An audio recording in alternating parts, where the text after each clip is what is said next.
A booming economy, millions lifted out of poverty.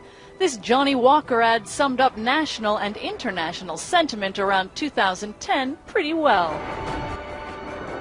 The giant is no longer asleep. Long the country of the future, Brazil had finally arrived. It won the bid to host the 2014 World Cup and the Olympic Games in 2016. But it turns out that was just half the story. More than 1 million people have taken to the streets over the last 2 weeks in the largest demonstrations in decades. What started as a protest over a 9-cent hike in bus fares exploded, fueled by a harsh police crackdown. Brazilians vented their anger at what they called political corruption and decrepit public services.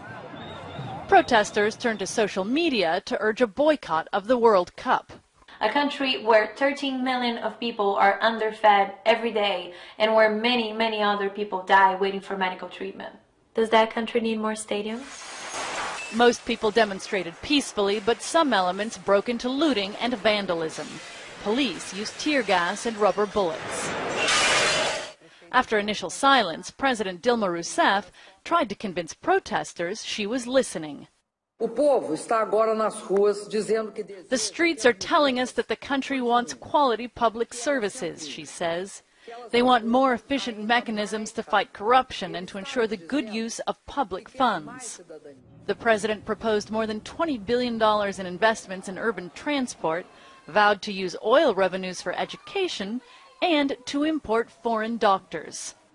She also called for a national referendum to implement the most ambitious political reforms in decades and to combat corruption. In this football-mad nation, even idols like Pelé came under fire after he criticized protests in a message sent to Globo TV.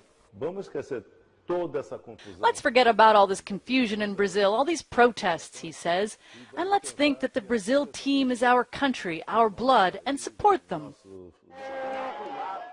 Brazil's love affair with football hasn't disappeared, but it's no longer enough to appease the crowds.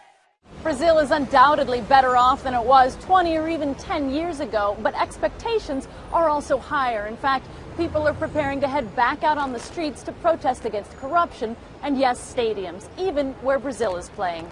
Shasta Darlington, CNN, Sao Paulo.